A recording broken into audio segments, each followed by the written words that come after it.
Welcome back to the show. Let's go right to line number 4. Pam Parsons, the MHA for Harbour Grace-Port de Grave and Minister responsible for Women and Gender Equality. You are on the air.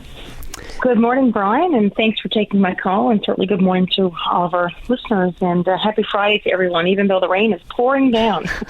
Very same to you. Are you in your district or in city? I am in my district. You're actually here in Bay Roberts, in my home. And coming down in buckets out there too. It is, yeah, it really is. So anybody on the highway, on the Veterans Memorial, or traveling the TCH, certainly, be careful out there for the hydroplaning. Yeah, lights on, moose eyes on, and, I know we're kind of lacing into the weather here, but boys, the forests could use it. Let's just say that. Exactly, and that said too, certainly, my prayers and thoughts are with the people of Labrador, what they're experiencing and having to evacuate and even losing their power. I mean, even just that fear alone. And of course, for the people who are on the ground doing the work, to get this under control and of course keep power in place.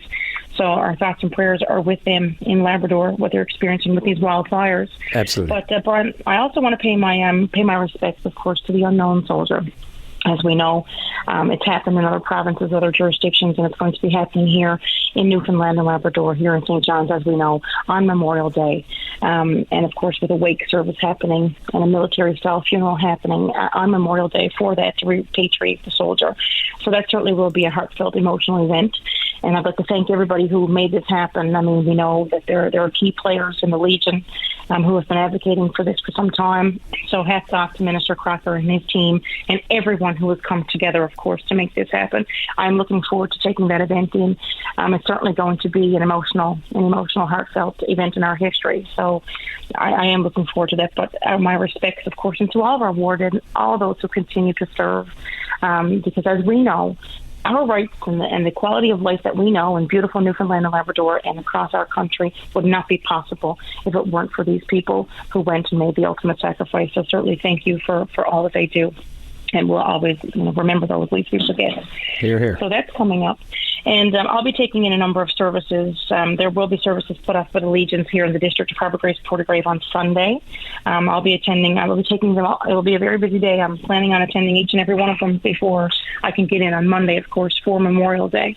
But I wanted to make some announcements and just to, update my constituents here. As we know, it's construction season. Summer means construction work, so paving.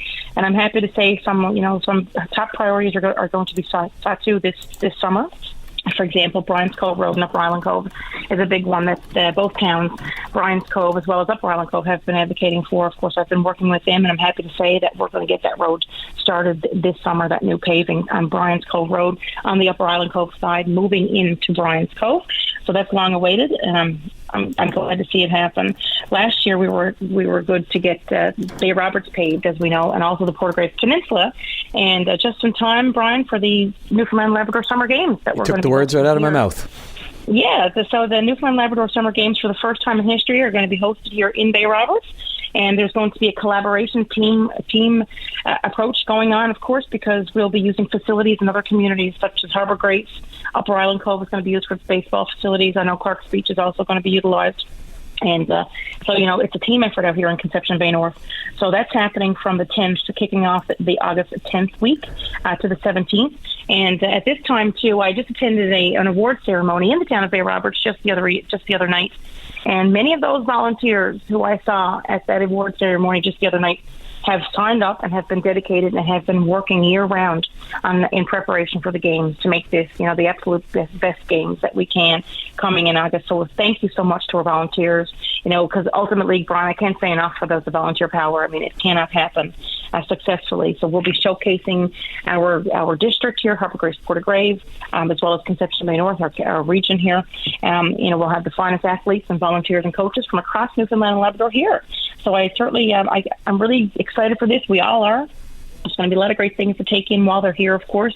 Head on down to scenic Port of Grave. There's lots to see there, of course. Historic Harbour Grace, and you name it. There's lots to do. Not to mention, we have the regatta also as well, the Harbour Grace Regatta, which is the second oldest continuing sporting event in North America. So there's going to be lots of things happening here in my district, along with the paving and the road work.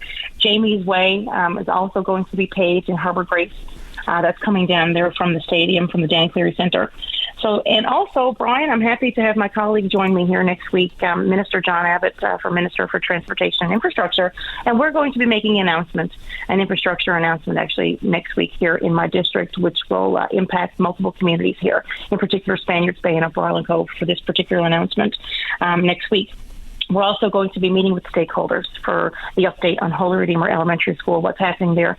As we know, Brian, the school had been closed down in May, just prior to the May 24th weekend or around that mark, when a suspicious odor has been detected. And so I'm told that work is ongoing. I get briefings regularly, of course, from the Department of Transportation and Infrastructure. The officials are doing that work. I know there's drilling happening. There's air quality testing to labs. They've also put in an industrial hygienist, and but I'm having the minister come out actually to meet with some stakeholders. So we'll be meeting with the town council of Spaniards Bay, Tilton, also some residents and members of the principal will be joining us as well. She'll be invited to join as well as the a parent from the student council, to keep everybody informed on what's happening, because we can appreciate, people are wondering what's on the go through school, and they want to know what's happening and when students can safely get back in that building. So again, I want to reiterate our commitment. I've met with the Premier on this, as well as the Minister of Education and Transportation and Infrastructure, that the goal certainly is to safely determine this issue, what the issue is, fix it safely as soon as possible to get that school back open. Of course, it services a student population of about 300, and so it's a beautiful school. I actually went to that school, Brian, when I was my hometown, Spaniards Bay, growing up here. It's where I started. And, many people are very passionate about that. It's a great school community. And so that's the update on that. So, again, the commitment is there, of course, to get that school reopened safely as soon as possible. An update, Pam, just quickly on that, an update really without much of an update. Like, it's been more than 2 months. Do we know even what caused the smell, this gas smell? At this point, technology being what it is, can they at least narrow down where it's coming from? Well, that's the thing, right? And that's where people are I guess there's some confusion and maybe even some concern and maybe even frustration growing, because there definitely frustration. It has not been determined exactly where it's coming from. But what I have been told by Jim Sinnott and his team, leading the officials who are doing this work, is that they have been able to rule out any gasoline leak. Adjacent to Holy Redeemer School, there is a gas station, but they have ruled out that it is not coming from that property. So that's something that has been ruled out, and I'm happy to, that's at least been determined. But again, I actually saw the equipment. They had the equipment on site just the other day, where they were actually drilling down. They were going to be drilling into the gymnasium floor, and so I actually saw the equipment on site doing that. So again, I'm like everybody else. I'm awaiting updates daily on what's happening. But again, we have the minister coming out. I thought it was important to invite him out here, to meet with our stakeholders, because certainly it is certainly a transparent process. And again, there was some concern, but it's important to say that we're committed, obviously, to keeping the school open and open safely. And obviously, safety is paramount. So that's what's happening on that front. Yeah, I guess the question is what's going to happen in the fall, right? Parents are wondering what happens in the fall, and you get no indication what the plan might be, whether or not the status quo as the end of this year played out, or what? No indication, or when they might know, so parents can appropriately plan? Exactly. So that's been, Minister Abbott has communicated that to me, that the teams of transportation are meeting with education to get plans in place should Holy Redeemer not be able to open as scheduled when the school year is scheduled. Got it. So I do know that the two departments are meeting to honor the plan.